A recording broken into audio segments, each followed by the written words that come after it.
The Vehicle Price Index has found that the current challenging macroeconomic climate continues to have a negative effect on car sales and financing.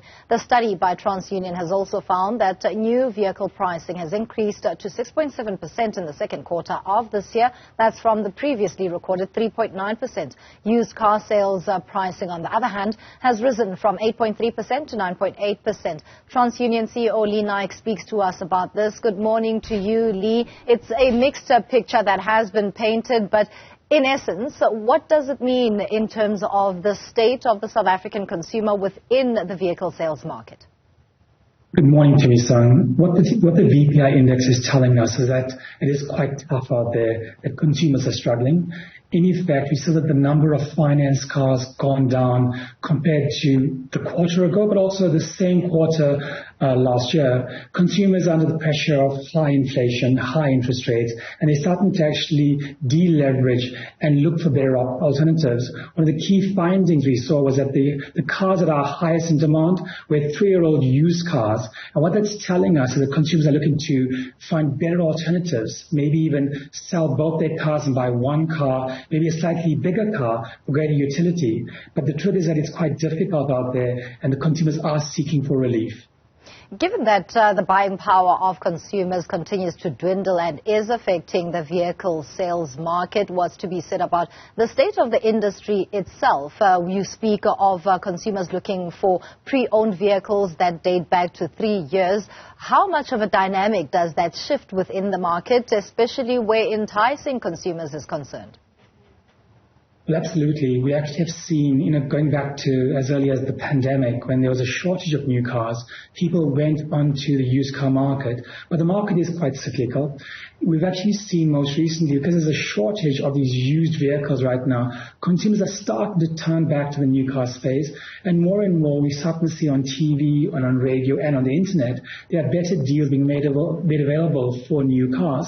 So as a new consumer looking to buy a new car, we're starting to get to the phase of the buying cycle where you may actually find a new car deal, either with an incentive to get a better price up front or get better warranties and services, or some incentive to get you into that new car dealership. So the market is changing. The truth is that these 3-year-old vehicles that are lucrative right now have seen the highest increases, some 17% increases on mid-sized SUVs. So it's becoming more expensive to buy a used car, meaning that there will be better deals available in the new car market.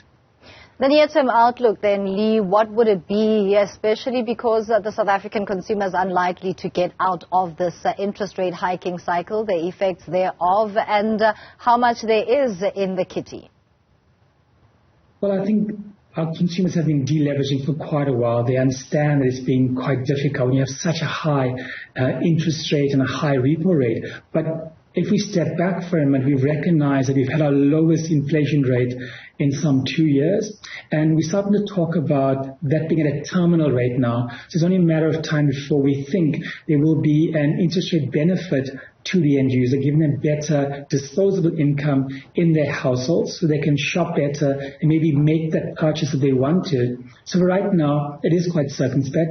We're not sure how the SARB will play this, but the signs are there that inflation is starting to get back on track. It's starting to show that an interest rate benefit may actually occur for the consumer. But it's important to know that consumers have been under this duress for quite a while, and I'm hoping there'll be balance in terms of them rushing out to buy a new vehicle versus considering value in whatever purchase they make. Lee, this also prompts the question whether it's a buyer's or seller's market. Much as we ask that particular question in the property sector, we have to ask it in this instance too. Well, absolutely. I actually think we're starting to enter a really good space for the new car cycle, whether it's a high-end vehicle or the early part as you enter the market. I think deals are starting to happen, whether it's you or I receiving messages on email from our dealerships right now, but we're definitely starting to see more discounts available for new cars purchasing. And I actually mentioned to you that the market does tend to follow a cyclical behavior as the used cars start to become more expensive, and we actually measure the ratio of used car pricing to new car pricing. We start to see people enter dealerships again. So for me, as we go into the second half of the year, I strongly believe we'll see better deals available for the new car buying. So it's a matter of shopping around, looking at what's out there, but definitely deals are starting to become available. Better deals is music to the consumer's ears. I'm interested also in the dynamics that have changed around the financing factor.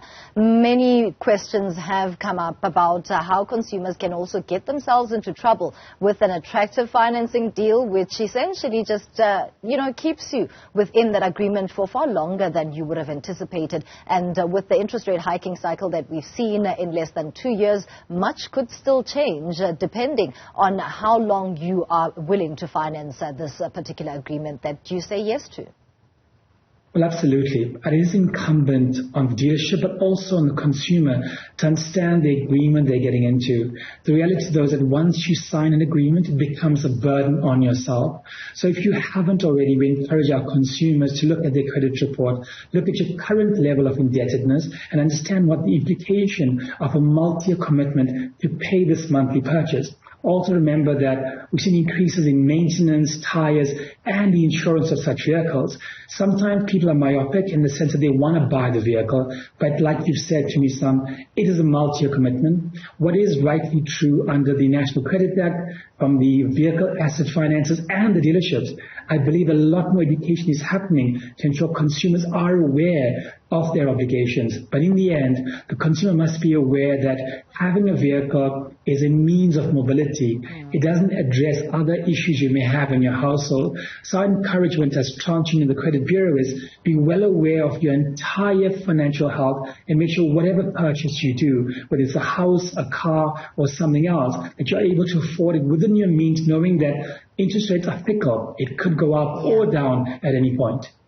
Thank you so much for your contribution. Lee Naik is the CEO at TransUnion, talking to us about that entity's vehicle price index, a mixed picture of sales within that market.